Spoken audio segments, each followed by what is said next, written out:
우리가 지난 시간에 신령한 것을 사모하되 특별히 예언을 사모하라는 말씀에 대해서 생각해 보았습니다. 우리는 무엇보다도 주님이 재림하실 때까지 하나님의 말씀을 사모하고 그 말씀을 증거하는 모습으로 삶을 드려야 됩니다. 바울은 지난 시간에 이어서 오늘 본문에도 너희가 지혜에 장성한 사람이 되라는 권면을 합니다. 우리가 지혜에 장성한 사람이 되어야만 하나님을 바르게 섬겨나갈 수 있기 때문에 오늘 바울이 이러한 권면을 한 줄로 믿습니다. 당시 고린도 교회 교인들은 갖가지 은사를 받았지만 그 가운데서도 방언 은사를 받고서는 이 은사를 외적인 은사로만 생각하고 자기 과시의 수단으로 여겼습니다. 그러다 보니까 시도 때도 없이 여기저기서 방언으로 기도했습니다. 게다가 방언으로 기도하지 못하는 교인들은 마치 영적으로 부족하고 열등해서 방언을 받지 못한 것으로 여겼습니다. 그러다 보니까 여기저기서 시도 때도 없이 방언으로 기도하다 보니까 예배가 혼란스러워졌다라고 말하고 있습니다. 이같이 어리석은 행동을 하고 있는 고린도 교인들에게 오늘 바울은 다음과 같이 말씀합니다. 20절입니다. 시작. 형제들아, 지혜에는 아이가 되지 말고 악에는 어린아이가 되라. 지혜에는 장성한 사람이 되라.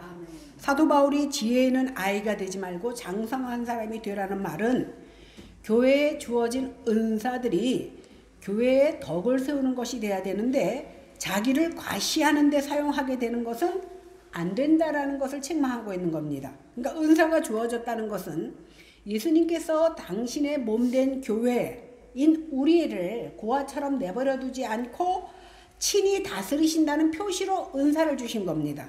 그런데 성령을 보내주시고 성령의 은사를 주셨는데 당신의 몸된 교회를 세워가시기 위해서 주신 건데 우리는 어떻게 한다고? 나를 위해서, 내 자랑을 위해서, 나를 나타내기 위해서 이 은사를 사용했다라는 겁니다. 그러니까 결국은 내 생각만 하고 남을 배려하지 않고 내 중심적으로 생각하다 보니까 오늘 사도 바울이 이렇게 권면하게 된 겁니다. 왜? 내가 드러나면 아무리 많은 교인들이 있어도 모든 초점을 하나님의 말씀에 두면 잠잠하고 분쟁이 있을 수 없습니다. 그러나 몇 명 되지 않아도 다 자기 주장만 내세우면 어떻게 됩니까? 분쟁하고 다툼이 있을 수밖에 없습니다. 고린도 교회 성도들은 다른 성도들보다 자신을 더 높여 보이는 그 마음이 있어서 내가 너보다 더 우월하고 내가 너보다 더 성숙한 교인이라는 것을 방언을 통해서 증거하려고 했던 겁니다. 예배 시간에 다른 사람보다 내가 더 성숙한 교인이라는 것을 큰 소리로 방언을 하면서 과시하려고 했던 겁니다. 사도 바울이 이것을 악한 일이다 이렇게 말을 했는데 사실 엄밀히 말하면 예배 시간에 방언 기도를 한다고 그것이 악하다고 말하는 것은 아닙니다.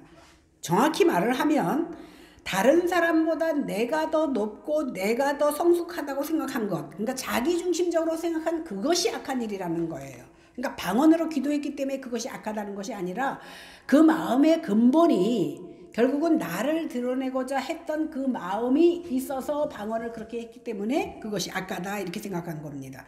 아무리 성령의 은사인 방언으로 기도하고 찬양한다 하더라도 그 마음의 동기가 나를 드러내고 또 남을 무시하는 마음에서 시작한 것이라면 그것은 악한 일이 될 수밖에 없다라고 오늘 사도 바울은 말하고 있는 겁니다.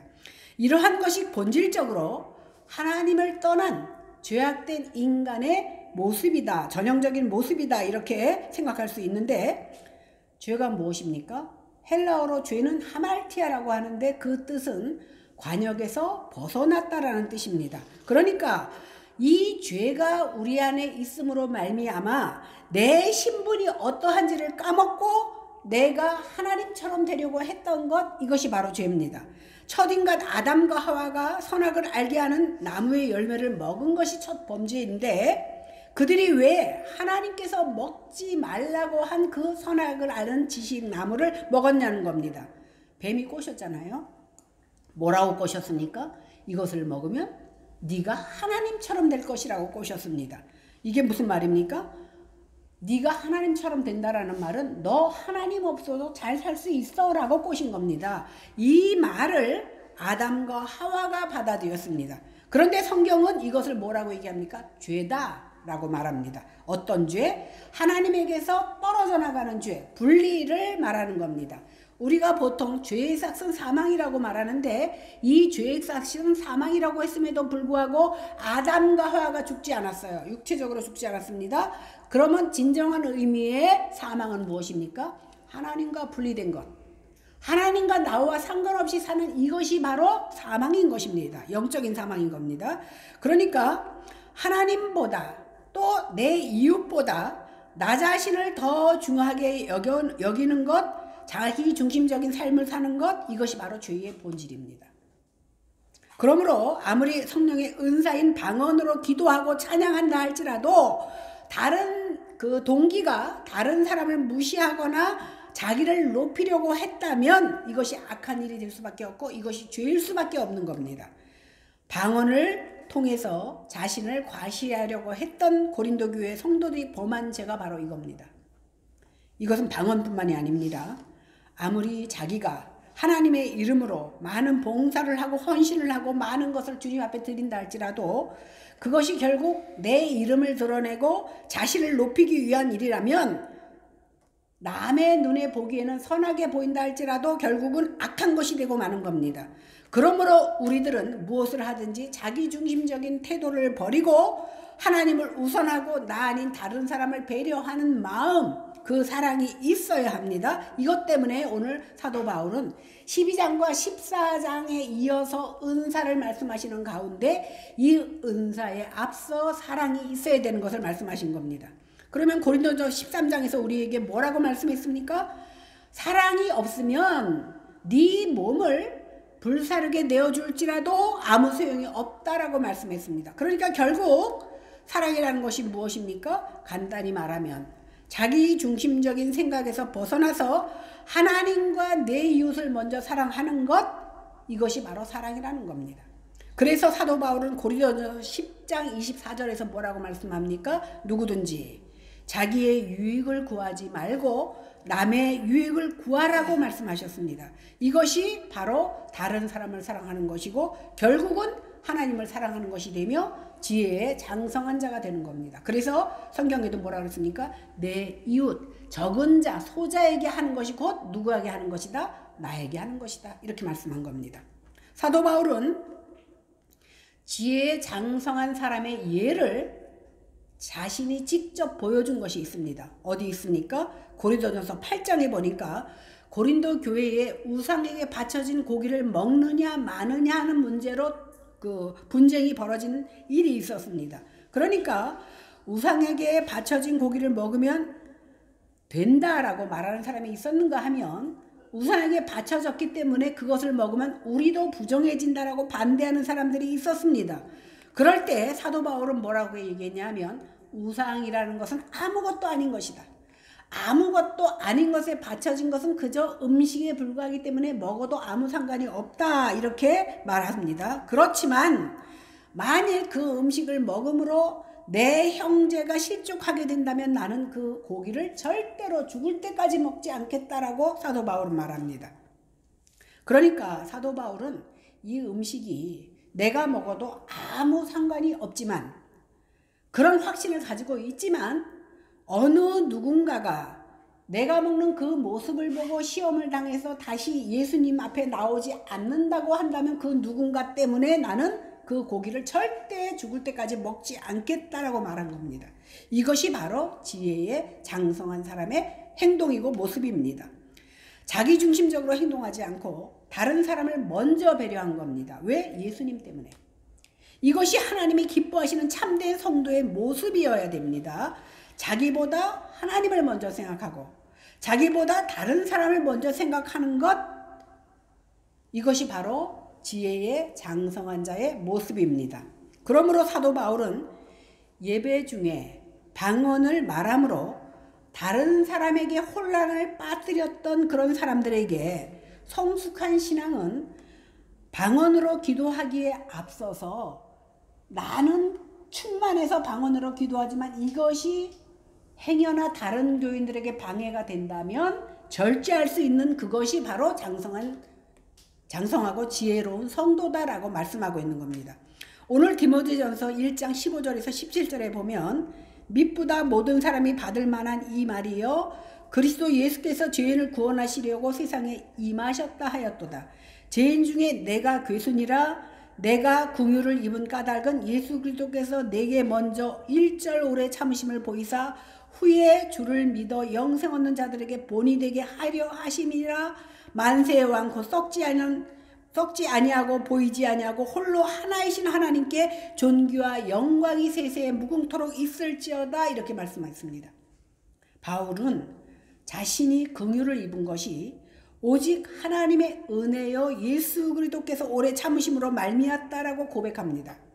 이것이 진정으로 은사를 받은 자의 고백이어야 합니다. 그러니까 내가 정말 구원받을 자격이 없는 사람인데도 불구하고 예수님께서 나를 구원하신 그 은혜를 생각하니까 감히 내가 자랑할 것이 아무것도 없다라는 겁니다. 그뿐만이 아니라 뭐라고 얘기합니까? 나는 죄인 중에 괴수다라고 얘기합니다. 죄인 중에서도 가장 나쁜 죄인이 바로 나다라는 고백. 그러니 나보다 다 난 사람들인데 내가 무엇을 자랑할 수 있겠느냐는 겁니다. 이 죄인 중에 괴수였던 내가 주님의 긍휼을 입어서 영생을 받았으니 그것이 너무 감사해서 다른 사람에게 본이 되려고 나는 나를 드러낼 것이 없다라고 고백하고 있는 겁니다. 이렇게 오직 하나님께 존귀와 영광을 돌릴 수밖에 없다라는 고백을 할 수 있는 이 바울의 믿음이 바로 장성한 자의 신앙이고 지혜로운 자의 모습인 겁니다. 21절 보겠습니다. 율법에 기록된 바 주께서 이르시되 내가 다른 방언을 말하는 자와 다른 입술로 내 백성에게 말할지라도 그들이 여전히 듣지 아니하리라 하였으니. 이 말씀은요 이사야서 28장 1절의 말씀을 인용한 말씀입니다. 이사야 28장의 말씀은 하나님의 심판을 전하는 내용이 들어가 있습니다. 이스라엘이 교만한데 교만할 대로 교만해져서 여기 보니까 에브라임의 교만한 면류관이여 이렇게 책망하는데 교만이 마치 자기의 면류관인 것처럼 관으로 썼다라는 거예요. 얼마나 교만한지. 그러니까 그렇게 교만한데 하나님이 보일 리가 없습니다. 그러자 하나님께서 주전 722년에 아수르를 통해서 이스라엘을 멸망시킵니다. 그 다음에 남쪽 유다는 BC 586년에 바벨론을 통해서 멸망시킵니다. 선지자의 말씀을 듣지 않다 보니까 보세요. 침략자 아수르의 말을 알아들을 수 있어요? 없어요? 남의 나라 말이니까 못 알아듣잖아. 아무리 일본이 가깝고 중국이 가까워도 그 나라 가면 그 나라 말 못 알아듣잖아요. 마찬가지로 하나님의 선지자가 하는 말, 내가 알아들을 수 있는 말을 듣지 않으니까 하나님께서 아수르를 통해서 망하게 하시고 바벨론을 통해서 망하게 하시니까 그 사람들이 뭐라고 말하는지 알아들을 수 없어. 그러니까 결국은 알아듣지도 못하는 침략자 아수르의 방언이, 바벨론의 방언이 이스라엘의 심판의 도구가 됐다라는 겁니다. 선지자의 말을 듣지 않으니까. 그러니까 여기서 바울이 말하고자 하는 것은 뭐냐 하면 고린도 교인들이 받은 방언의 은사는 그 자체가 굉장히 복된 건데도 그들이 잘못 사용하다 보니까 오히려 그 잘못 사용된 방언이 심판의 도구가 될 수 있다라고 오늘 말하고 있는 겁니다. 그렇다면 사도 바울이 방언을 말하면서 왜 이사야 28장의 말씀을 인용하여 말씀하고 있느냐는 겁니다. 방언한다고 자랑해 드는 고린도 교회 교인들을 향하여 너희들이 지금 하는 행동이 지금 이방인들이 쳐들어와서 하나도 알아듣지 못하는 외국말을 하는 것과 뭐가 다르냐는 겁니다. 니네가 아무리 방언으로 떠들어대 아무도 알아듣지 못하는데 그렇게 니네들이 그렇게 해야 뭐하냐는 거야. 그것도 하나님을 찬양하는 것이 아니라 자기를 드러내기 위해서 하는 그 방언이 무슨 소용이 있느냐 이렇게 말하고 있는 겁니다. 22절에서 23절 봅니다. 시작. 방언은 믿는 자들을 위하지 아니하고 믿지 아니하는 자들을 위하는 표적이나 예언은 믿지 아니하는 자들을 위하지 않고 믿는 자들을 위함이니라. 그러므로 온 교회가 함께 모여 다 방언으로 말하면 알지 못하는 자들이나 믿지 아니하는 자들이 들어와서 너희를 미쳤다 하지 아니하겠느냐. 어제 제가 친구 아들 결혼식에 갔다가 대학원 동기들을 좀 만났는데 중국에서 31년째 선교하는 동기 남편 목사님과 이제 저희 남편이 하는 대화를 들어보니까 중국에서는 굉장히 큰 이적과 기사가 일어난다는 거 우리가 듣고 알고 있잖아요. 왜 그러냐면 계시가 완성되지 않았을 때에는 그들에게 하나님을 보여주기 위해서 하나님께서는 계시하시고 병을 고쳐주십니다. 그 남편도 위암 3기에서 정말 하나님 빨리 데려가시든지 내가 하나님께 일할 일이 더 있으면 나를 살려달라고 했을 때 기적적으로 그 위암 3기의 근원이 사라졌다는 말을 하는 것을 들었습니다. 그리고 기도할 때마다 청년들이 막 그 자리에서 막 방언이 터진다는 거예요. 왜? 아직 그들에게 계시가 임하지 않았을 때 하나님이 급하셨어. 하나님이 급하셔서 하나님을 알게 하시려고 하나님의 은사를 그들에게 허락하신다는 사실이에요. 그런데 지금 우리가 하나님의 말씀의 계시가 우리에게 다 임했을 때에는 그 은사들이 더디 옵니다. 그리고 왜? 은사가 전체적인 계시가 우리에게 주어졌기 때문에 오늘 방언을 하나님을 경외하지 않는 불신자들이 들으면 아니 교회 가서 기도를 하는데 갑자기 방언이 막 터져. 야, 하나님이 정말 살아계신 분이구나 라고 느끼게 됩니다. 그래서 믿지 않는 자들에게는 이것이 표적이 될 수 있어요. 그러나 믿는 자들에게는 이미 하나님을 받아들였기 때문에 방언하지 않아도 하나님을 믿을 수 있는 표적이 아니라는 거예요. 이런 점에서 방언을 예배 시간에 하는 것은 예배에 참석한 사람들에게 유익이 되지 못한다는 겁니다. 다시 말하면 방언으로 힘써 기도하는 것도 좋지만 아수르의 방언을 이해하지 못해서 멸망한 북이스라엘 사람들과 같이 사람들이 방언의 뜻을 이해하지 못해서 구원에 이르지 못하고 방언으로 인해서 오히려 거부감을 갖게 된다면 알아듣지 못하는 방언을 하는 것보다는 차라리 현명한 행동을 해야 되는데 그것이 뭐냐면 예언이라는 겁니다. 사도 바울은 23절에서 조금 더 극단적인 예를 듭니다. 뭐냐면 만약에 너희 고린도 교회 교인들이 좋아하는 방언을 모든 사람들이 예배 시간에 한다고 치자. 그러면 어떤 일이 일어나겠느냐라고 묻고 있습니다. 그러면 방언의 은사를 받지 못한 사람들이나 아니면 그날 초대받아서 처음 교회한 사람들이 뭐라고 그러는 거야? 저 사람들 미쳤나 보다.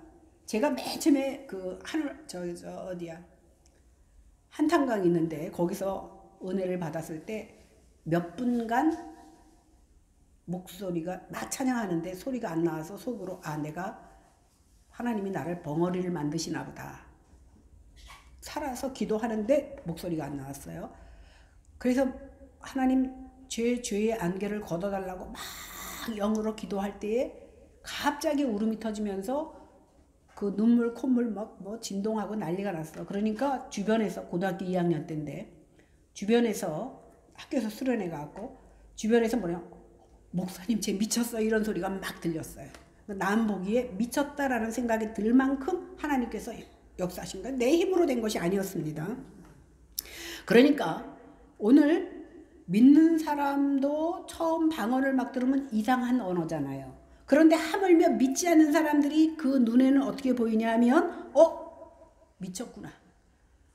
예수 믿는 사람들은 이상한 집단이라고 생각하지 않겠느냐는 겁니다. 오늘 사도 바울이 말하고 있는 게 그거예요. 즉 방언 그 자체가 예배에 참석한 신자나 불신자 모두에게 좋은 영향을 주지 못하면 오히려 안 좋은 인상을 주게 되니까 그럴 때는 어떻게 하라? 절제하라는 겁니다. 절제하지 못하는 것은 악한 은사를 받은 겁니다. 그러므로 방언은 통역을 할 수 있으면 예배 시간에 해도 되지만 통역의 은사가 없다면 하지 말라라고 말하는 겁니다. 그래서 고린도전서 14장 19절에는 1만 마디의 방언보다 깨달은 5마디의 말을 하는 것이 더 낫다라고 말씀한 겁니다. 이와 달리 예언은 어떻습니까? 믿고 순종하는 자들을 위해서 존재하는 것이 예언입니다. 교인이 됐어도 믿음이 자라지 않는 성도들에게 예언의 말씀을 전하면 죄를 깨닫게 하고 하나님 앞에 엎드려서 경배할 수 있게 됩니다. 이러한 이유로 교회에서는 예언을 해야 된다라고 성경은 말하고 있습니다. 고린도전서 14장 1절에서 5절에 보니까 특별히 모든 교인들이 다 예언하기를 원한다 이렇게 사도 바울은 말합니까? 이 예언이 뭡니까? 이 예언은요 하나님의 언약을 증거하는 것이 예언입니다. 하나님께서 말씀하시고 하나님께서 이루시는 것을 전하는 거예요. 너 앞으로 대학교에 붙을 거다, 떨어질 거다, 이걸 말하는 게 예언이 아니에요. 성경에서 말하는 예언은 하나님의 언약을 증거하는 것이고 하나님께서 말씀하시는 것을 하나님께서 이루실 것을 전하는 것이 바로 예언입니다. 이 언약이 이제 새 언약으로 완성이 되었기에 온 세상을 예수 그리스도로 통일하게 하시고 모든 권세와 능력이 예수 그리스도의 이름이 되어가는 겁니다. 그러므로 이 이름에 무릎을 꿇는 것이 복입니다. 그렇지 않으면 세상이 심판대에 나도같이 불타버릴 겁니다. 24절 25절입니다. 시작. 그러나 다 예언을 하면 믿지 아니하는 자들이나 알지 못하는 자들이 들어와서 모든 사람에게 책망을 들으며 모든 사람에게 판단을 받고 그 마음의 숨은 일들이 드러나게 되므로 엎드려 하나님께 경배하며 하나님이 참으로 너희 가운데 계신다 전파하니라. 사도 바울은 예언이 믿는 사람을 위한 것이라고 말씀하면서 만약 예배 시간에 모든 성도들이 예언한다면, 이 말은 하나님의 말씀을 증거한다면 이 말이에요. 너 앞으로 어떻게 될 거야 이거 말하는 게 아니라 증거한다면 예배에 참석한 성도들 뿐만이 아니라, 그러니까 성도들 뿐만이 아니라 믿지 않는 사람도 그 말씀을 듣고 하나님 앞에 자기의 숨은 죄를 고백할 수도 있고 경배하게 되고 하나님을 전파하게 될 수도 있다라는 겁니다. 그러니까 결국은 우리가 전도를 하는 것이 방언으로 하는 것이 아니라 말씀을 전함으로 전도된다라는 거예요. 제가 여러 번 말씀드린 대로 여기서 말씀하는 예언이라는 것이 뭐예요? 미래의 일들을 미리 말하는 것이 아니라 지금 우리들에게 들려주시는 하나님의 말씀, 즉 성경 말씀을 풀어서 설명하는 것이 바로 예언입니다. 그런데 이처럼 하나님의 말씀을 풀어 가르칠 때 그것을 듣는 사람이 하나님의 말씀으로 찔림을 받아서 책망을 받고 판단을 받게 되며 그 마음에 숨겨진 죄가 드러나게 되고 하나님 앞에 굴복하는 역사가 일어나게 되는 겁니다. 결국 하나님의 살아계심을 인정해서 하나님의 믿는 자가 되고 내가 하나님을 믿어야 하나님의 복음을 전할 수 있는 겁니다. 내가 믿지 않는데 어떻게 하나님의 복음을 전합니까?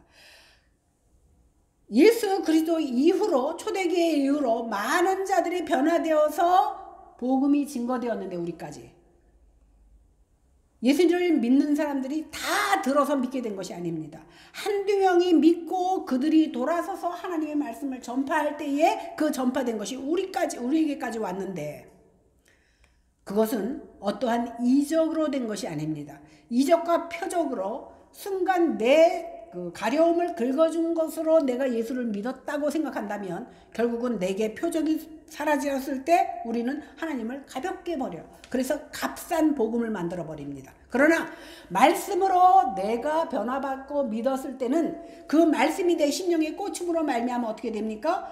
변하지 않고 그거에 뿌리 내려서 모든 자들에게 선한 영향력을 끼칠 수 있게 되는 겁니다. 오늘 로마서 10장 17절에 보면 그러므로 믿음은 들음에서 나며 들음은 그리스도의 말씀으로 말미암았다 이렇게 말씀합니다. 또 야고보서 1장 21절에 보면 그러므로 모든 더러운 것과 넘치는 악을 버리고 너희 영혼을 능히 구원할 바 마음에 심어진 말씀을 온유함으로 받으라고 말씀합니다. 이 두 말씀 모두의 공통점이 무엇입니까? 예언을 듣는 것이, 다시 말해서 말씀을 듣는 것이 우리에게 믿음을 주고 구원을 허락한다는 겁니다. 이처럼 예언은 우리 죄를 드러내고 우리를 책망하게 하며 판단하게 하여 하나님 앞에 나오고 믿음을 가지고 구원을 얻도록 만든다는 사실입니다. 그래서 사도 바울은 아무도 알아듣지 못하고 오히려 불신자들이 미쳤다라고 손가락질하는 그 예언을 하는 것보다 너희의 죄가 책망을 받고 믿음을 주어서 결국은 구원에 이르게 하는 예언을 해라. 그러니까 말씀에 사로잡혀라 이렇게 말하고 있는 겁니다. 그런데 고린도 교회 성도들은 자신을 드러내고 자랑하기 위해서 방언을 했습니다. 방언을 통하여 얼마나 내가 성숙한 신자인지 자랑하고 싶었던 겁니다. 하지만 사도 바울은 그런 고린도 교회 교인들에게 지혜에는 장성한 어른이 되고 악에는 어린아이가 되라고 말씀합니다. 다시 말하면 나 중심적인 신앙을 벗어버리고 다른 사람을 위한 신앙생활을 하라는 겁니다. 그렇기 때문에 그것이야말로 하나님께서 원하는 신앙생활의 모습이라고 말씀합니다. 그렇기 때문에 사도 바울은 예배 시간에 방언으로 기도하고 찬양하기보다 예언을 하라고 말씀합니다. 그것이 나뿐만이 아니라 다른 사람에게도 유익이 된다라는 겁니다.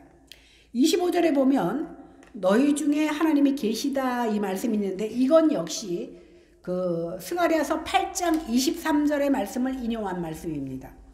스가랴서 8장 23절에 보면 만군의 여호와가 말하노라 그날에는 방언이 다른 열국 백성 10명이 유다 사람 하나의 옷자락을 잡을 것이라 곧 잡고 말하기를 하나님이 너희와 함께 하심을 들었나니 우리가 너희와 함께 가려 하노라 하리라 하시니라. 이 말씀 뭐냐면요, 하나님께서 이스라엘을 회복하는데 사실은 이스라엘은 자신들이 선민이라고 생각했어. 근데 나중에 말씀이 선포되어졌을 때 열국의 백성 이방인들 10명이 오히려 유대인 1명을 붙들고 전도한다라는 거예요. 지금 그렇게 되어가고 있잖아요. 그죠? 하나님께서 이스라엘을 회복하시면 이렇게 된다는 겁니다. 열국 백성이 은혜를 구하러 와서 하나님이 너희와 함께 하신다고 오히려 유대인들에게 말해주고 있는 거예요. 이때 방언이 다른 열국 백성이 돌아온다라는 겁니다. 유대인들은 알아듣지 못하고 도리어 이방인들이 복음을 듣고 돌아오게 돼요. 선지자들이 그렇게 말을 했지만 유대인들은 귀가 막혀서 듣지 못했지만 열국 백성들이 오히려 10명이라는 뭐예요? 많은 사람이 와서 오히려 이스라엘에 들어가서 복음을 전한다는 거예요. 그 한 사람의 옷자락을 붙들고 복음을 전하는 일이 벌어진다는 사실입니다. 어떤 것을 통하여? 예언을 통하여. 다시 말하면 말씀을 통하여. 오늘날도 복음은 방언입니다. 이 말은 뭐냐면 복음은요 선택된 사람이 아니면 듣지 못해. 아까 뭐라 그랬어? 방언은 듣지 못한다 그랬잖아. 무슨 말인지 못 알아듣잖아. 오늘 내가 복음을 전해도 귀가 열리지 않고 깨닫지 못하는 사람들은 못 들어요. 예수 그리스도가 너를 위해서 죽었다 그랬는데 뭔 소리 하는 거야? 뭐 구원을 받으려면 10원을 뭐 받아라 막 이러잖아. 망언이 여기잖아요. 예수 그리스도를. 그것이 바로 방언이라는 거예요. 알아듣지 못하는 복음은 방언에 불과하다는 겁니다. 이상한 소리가 방언이 아닙니다. 복음이 방언인 거예요. 왜? 하나님의 은혜를 받지 않은 사람들이 도저히 알아듣지 못하니까 그것이 방언이에요. 그러니까 알아듣지 못하는 방언을 하지 말라는 겁니다. 물론 혼자 기도할 때 방언이 나오는 것을 절제할 필요는 없습니다. 그러면 방언의 복음인 내용이 무엇입니까? 복음인 내용이 뭐예요? 구원이 오직 은혜로만 된다는 겁니다. 인간이 어떤 선행을 했거나 내가 잘나고 내가 공로 때문에 구원을 받은 것이 아니라는 겁니다. 예수 그리스도의 십자가의 공로로 내가 구원받았다라는 겁니다. 내가 방언을 잘하고 은사를 많이 받았기 때문에 구원받은 것이 아니라 하나님의 말씀이 내 심령에 꽂혀졌을 때 그 말씀이 내 영혼을 변화시켜서 내가 구원을 받았고 예수 그리스도의 십자가의 공로가 나를 변화시켰다라는 겁니다. 그렇다면 우리는 지금 어떤 태도로 신앙생활을 하고 있느냐는 겁니다. 우리는 지혜에 장성한 사람이고 악에는 어린아이입니까? 근데 따지고 보니까 나는 그 반대야. 그죠? 지혜는 못 들은 척하고 하나님의 말씀은 이것을 하려면 내가 버려야 될 것이 많으니까 못 들은 척하는 어린아이가 되고 악에는 어떡합니까? 장성한 사람인데 왜? 이것을 따르면 내게 유익이 돼. 돈도 되고 놀러가면 기쁘고 즐겁고 사람의 비유도 맞출 수 있고 그래서 악에는 장성한 사람이 되고 있다면 우리는 하나님을 결코 기쁘시게 하는 사람이 아니라는 겁니다. 신앙생활은 내 만족을 위해서 하는 것이 아닙니다. 나를 높이기 위해서 하는 것도 아니고 내 자랑을 위해서 하는 것입니다. 오직 하나님의 말씀에 순종하여 하나님을 기쁘시게 위해서 하는 것이 바로 신앙생활입니다. 그래서 내가 죽어지고 내가 이것으로 인해서 고난을 받는다 할지라도 하나님이 기뻐하신다면 그것을 죽이는 것, 이것이 바로 신앙생활입니다. 신앙생활은 먼저는 하나님을 위해서 그리고 내 이웃을 위해서 생각하고 섬기고 희생하는 겁니다. 내가 오늘 말씀 앞에 순종하고 인간 앞에 굴복하면 손해볼 것 같으죠.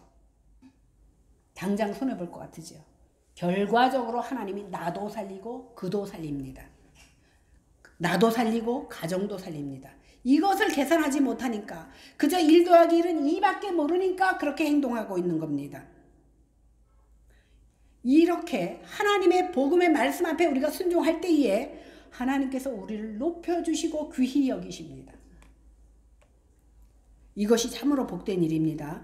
자기를 높이고자 하면, 내 생각대로 하면 결과는 하나님이 나를 낮추실 것이고, 그러나 내가 낮아지고 하나님의 말씀에 순종했을 때 결과적으로는 하나님께서 나를 높이시고 나를 귀히 여기신다는 사실입니다. 그런 사람이 바로 하나님 앞에 성숙하고 수준 높은 성도라는 사실입니다. 이 시간 성령 하나님께서 우리에게 은혜 주셔서 정말로 지혜로운 성도가 어떤 사람인지 깨닫는 시간 되기를 바랍니다. 우리의 구원이 오직 그리스도의 은혜로 말미암았다는 사실을 깨닫는다면 이제 내 중심적인 신앙생활, 내가 정해놓은 그 틀에서 벗어나서 온전히 하나님을 섬김으로 말미암아 하나님 앞에 성숙한 성도로 살아가고 그 복음에 굳게 서서 이제 말씀에 힘이 있어서, 권세가 있어서 이 말씀을 전할 수 있는, 내가 제대로 신앙생활을 못하는 사람이 감히 남한테 너 주일 성도 잘하고 열심히 신앙생활 하라고 말해줄 수 없잖아요. 그나마 나는 부족하지만 열심히 하고자 애쓸 때 비로소 남에게도 나는 못하지만 너는 이렇게 하라고 말해줄 수 있는 겁니다. 이럴 때 예수 그리스도의 십자가의 복음이 그에게 전달이 되고, 전달된 그 복음으로 말미암아 많은 영혼들이 하나님 앞에 나올 수 있는 줄로 믿습니다. 그래서 이 복음을 자랑하며 증거하는 자들이 다 되어지시기를 주님의 이름으로 간절히 축원합니다. 기도하겠습니다. 하나님의 말씀이 어찌 그리 달고 오묘한지요. 그냥 우리가 스쳐 지나갈 때는 이 말씀이 무슨 말씀인지, 방언은 대중 앞에서 하지 말고 예언은 좋은 거니까 하라는 것이구나, 이렇게만 받아들일 수 있었지만 그 오묘한 뜻을 하나님께서 설명해 주셨을 때에 우리는 주님 앞에 감사하지 않을 수 없습니다. 이스라엘 백성들이 수없이 많은 선지자들을 통해서 복음이 전달되었지만 그들이 귀를 막아버리고, 그럼에도 불구하고 자기는 예수 믿는 사람이며 하나님의 백성이라고 자랑했지만 오히려 열국의 사람들이 그 복음을 듣고 나와 이스라엘의 한 사람의 옷자락을 붙들고 너희의 하나님을 말할 때가 있다라는 사실을 오늘 말씀을 통해서 깨닫고, 그 은혜가 너무나 감사하고 열국의 10명 가운데 우리를 뽑아주신 그 은혜가 감사하여 이 시간에도 주님 앞에 감사하지 않을 수 없음을 고백합니다. 하나님, 주님의 귀한 말씀이 우리의 심령에 뿌려졌을 때 우리는 비로소 하나님의 은혜로 내가 하나님의 백성됨을 고백할 수 있는 줄로 믿사오니 우리 모두가 다 이러한 신실하고 확신 있는 믿음이 있어지게 하여 주시옵소서. 그럴 때에 비로소 사람들 앞에나 하나님 앞에 칭찬받고 장성한 성도들이 되는 줄로 믿사오니 하나님이여, 성령 하나님이여 저희들을 도와주시옵소서. 감사드리며 예수님 이름으로 기도했습니다. 아멘.